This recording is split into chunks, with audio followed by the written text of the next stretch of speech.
Assalamualaikum warahmatullahi wabarakatuh. Perkenalkan, kami mahasiswa KKN Universitas Sang Bumi Ruwajurai. Di sini saya selaku anggota ingin menjelaskan tentang penetasan telur bebek menggunakan mesin penetas. Sebelum masuk ke tutorial penetasan, ada baiknya kita tahu dulu alat-alat yang akan digunakan. Saat ini setidaknya mesin penetas telur dapat diklasifikasikan menjadi 3 jenis, yaitu mesin penetas manual, mesin penetas semi otomatis, dan mesin penetas full otomatis. Perbedaan ketiganya terletak pada metode pemutaran telurnya. Jika pada mesin manual dilakukan dengan cara membuka mesin penetas lalu memutar telurnya, semua proses benar-benar dilakukan oleh manusia, mulai dari mengatur frekuensi pemutaran hingga durasi pemutaran. Kemudian pada mesin semi otomatis masih tetap dilakukan oleh manusia meskipun tidak seluruhnya. Mesin semi otomatis menggunakan tuas pemutar pada bagian luar yang tersambung di rak telur bagian dalam.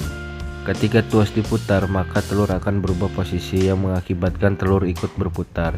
Meskipun belum semuanya otomatis, mesin ini cukup praktis, tidak perlu membuka mesin penetas dalam waktu yang lama.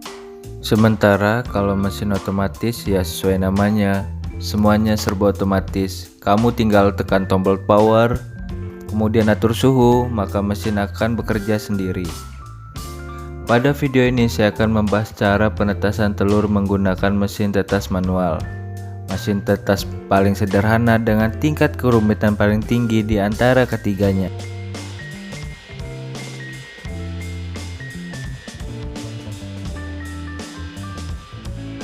Assalamualaikum warahmatullahi wabarakatuh. Perkenalkan, nama saya Ridho Firmansyah, KKN kelompok 1 dari Universitas Sang Bumi Ruwajurai, ingin menjelaskan tentang penetasan telur bebek menggunakan alat penetas manual. Karena di sini saya menggunakan mesin tetas manual, saya di sini akan membahas tentang penetasan telur bebek menggunakan mesin manual. Berikut proses penetasannya. Tiap-tiap unggas memiliki masa pengeraman yang berbeda. Puyuh membutuhkan waktu 16 hari untuk menetas, ayam 21 hari, bebek 28 hari, dan angsa 40 hari.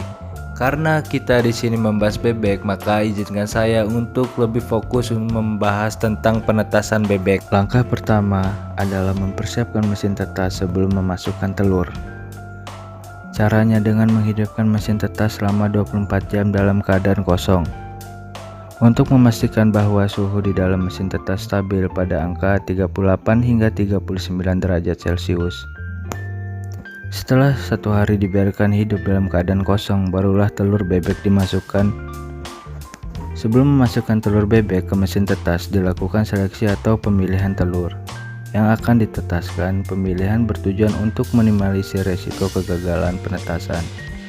Pastikan telur yang dimasukkan adalah telur fertil dengan ciri fisik dan cangkang yang baik. Telur disebut berfisik baik ketika bentuknya lonjong, tidak bulat, namun juga tidak terlalu panjang. Cangkang telur bersih, tidak ada retakan, dipanen tidak lebih dari 1 minggu dari kandang. Langkah selanjutnya adalah memasukkan telur ke rak pada mesin tetas. Ada banyak teori tentang posisi telur di mesin tetas. Ada yang bilang telur mesti tegak dengan kantong udara di atas, ada yang berpendapat miring 45 derajat, dan ada yang tidak ikut aturan tersebut. Di sini menurut pengalaman saya tidak mengatur sedemikian ketat soal posisi telur. Hal yang penting adalah jangan sampai kantong udara berada di bagian bawah. Itu saja. Kantong udara harus di atas, kemudian susun dengan rapi dan tidak melebihi kapasitas mesin. Jangan sampai telur tersusun bertumpuk. Setelah telur masuk ke mesin tetas, catat tanggal dan hitunglah bahwa hari tersebut adalah hari ke-0. Jangan membuka mesin tetas selama 3 hari ke depan. Telur biarkan saja di mesin tetas tanpa penyemprotan dan pemutaran. Di 3 hari awal ini kamu tidak perlu sibuk karena memang tidak ada yang perlu dilakukan terhadap telur dalam mesin tetas. Pada hari ketiga mulailah rutinitas pemutaran telur dan penyemprotan. Pada saat pemutaran dilakukan dengan pelan dan hati-hati. Jika tidak hati-hati dalam pemutaran, bisa saja telur pecah dan embrio mati karena guncangan yang keras. Di hari keempat kamu sudah bisa candling atau peneropongan terhadap telur. Telur yang fertil ditandai dengan adanya lingkaran kecil dalam kuning telur. Telur yang invertil, kuning telurnya saja. Untuk telur yang invertil, kamu bisa keluarkan saja dari mesin tetas dan dapat dikonsumsi. Pemutaran penyemprotan dapat dilakukan 3 kali sehari. Untuk hal ini masing-masing penetas punya cara sendiri. Ada yang tiap 8 jam, tiap 6 jam, 2 kali sehari, dan sebagainya. Karena referensi kita menurut pengalaman saya sendiri, yang saya lakukan adalah penyemprotan dan pemutaran telur 3 kali sehari, setiap pagi, siang, dan petang. Rutinitas penyemprotan dan pemutaran ini dilakukan pada hari ke-4, 5, 6, dan seterusnya. Pada periode ini yang perlu dilakukan selain pemutaran dan penyemprotan adalah pemantauan stabilitas suhu. Pastikan tidak keluar dari angka 38 atau 39 derajat Celcius. Pada dasarnya, kecil kemungkinan suhu akan bermasalah, sebab mesin tetas dibekali alat pengatur suhu atau kita sebut termostat. Namun tidak ada salahnya untuk berjaga-jaga. Kemudian di hari 14, kamu bisa melakukan candling lagi.